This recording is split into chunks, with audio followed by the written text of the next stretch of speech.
যে শিক্ষকদেরকে খেপাবেন না, শিক্ষকদেরকে মাঠে নামাবেন না। আমাদের স্থান হচ্ছে ক্লাসরুম। আমরা চাই ক্লাসরুমে শিক্ষক ছাত্রছাত্রীদের উন্নয়নের জন্য আমরা সেখানে যথেষ্ট ভূমিকা রাখতে চাই।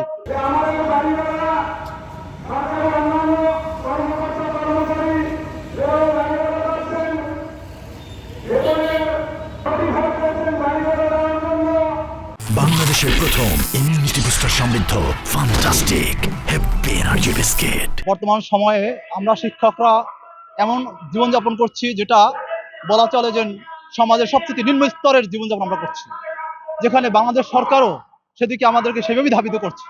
আপনারা নিশ্চয়ই দেখেছেন গত 5 তারিখে বিশ্ব শিক্ষক দিবসে আমাদের উপহার হচ্ছে সবচেয়ে নিচে নামানো, যেখানে আমাদের দাবি দেওয়া ছিল 20% বাড়ি ভাড়া, সেখানে আমাদেরকে মাত্র 500 টাকা বাড়ি ভাড়া বাড়িয়ে আমাদেরকে একটা অপমানজনক অবস্থায় ফেলে দিয়েছে। এমত অবস্থায় শিক্ষকদের মধ্যে সর্বোচ্চ পরিমাণ বিদ্রোহ এখন ঘোষণা করছে, বিরাজ করছে। জানি না কবে এই বিদ্রোহের অবসান ঘটে।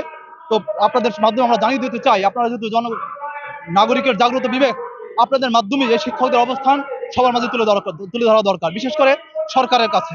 কারণ হচ্ছে অন্যান্য দেশে যেখানে শিক্ষকরা সর্বোচ্চ পর্যায়ের নাগরিক সিটিজেনশিপ লাভ মানে বিরাজ করে বা ভোগ করে, সেখানে বাংলাদেশ সরকারের যারা এই শিক্ষক সমাজ রয়েছে তারা সবচেয়ে নিম্ন পর্যায়ের জীবন যাপন লিড করতেছে। যে শিক্ষকদেরকে খেপাবেন না, শিক্ষকদেরকে মাঠে নামাবেন না। আমাদের স্থান হচ্ছে ক্লাসরুম। আমরা চাই ক্লাসরুমে শিক্ষক ছাত্রছাত্রীদের উন্নয়নের জন্য আমরা সেখানে যথেষ্ট ভূমিকা রাখতে চাই। যদিও সরকারের পক্ষ থেকে বলা হয় শিক্ষা জাতির মেরুদণ্ড, কিন্তু বাস্তবে সেটা নয়। আমাদের শিক্ষকদের দীর্ঘদিনের দাবি দেওয়া বাড়ি ভাড়া সে 45%, পূর্ণাঙ্গ উৎসব ভাতা এবং চিকিৎসা ভাতা 1500 টাকা, কিন্তু সরকার বাহাদুর আমাদেরকে নামে মাত্র বাড়ি ভাড়া 1000 টাকা দিচ্ছেন এবং চিকিৎসা ভাতা 500 টাকা, আর উৎসব ভাতা তো এবছর 50% উন্নতি করছে। আমাদের লক্ষ্য হইল, যেহেতু শিক্ষকরা জাতির মেরুদণ্ড, যদি একটা জাতিকে সুষ্ঠু সুন্দরভাবে গঠন করতে হয় তাহলে শিক্ষকদের পেটে এবং পরনে কাপড় থাকতে হবে, তাদেরকে সামাজিকভাবে তাকে মূল্যায়ন করতে হবে। আর সামাজিকভাবে তাদের যদি মূল্যায়িত না হয় তাহলে একটা জাতি সুষ্ঠুভাবে গঠন করা সম্ভব নয়। আমাদের কেন্দ্রীয়ভাবে সারা দেশে প্রতিটি জেলায় আজকের এই প্রোগ্রাম পালন হচ্ছে।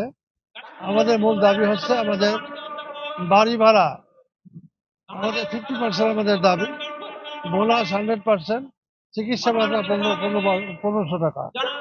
এভাবে করে আমাদের সরকার এবং বেসরকারিভাবে অনেক বৈষম্য শিক্ষা ক্ষেত্রে, এই বৈষম্য দুর্নীতি করে সরকারি এবং বেসরকারি যাতে একই পর্যায়ে সমান মর্যাদা আসে। কারণ বাংলাদেশের শিক্ষা ক্ষেত্রে মানে শিক্ষাদান পাঠদানের ক্ষেত্রে আজকের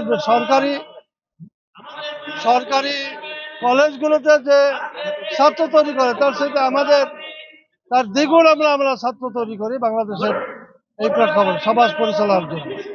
অতএব আমরা আগে থেকে বলেছি জাতীয়করণ করার জন্য, বাংলাদেশের বৈষম্য দূরীভূত করে যাতে আমাদের শিক্ষা ব্যবস্থা জাতীয়করণ করা হয়, বৈষম্য দূরীভূত একটি সুন্দর শিক্ষা ব্যবস্থা চালু হয়।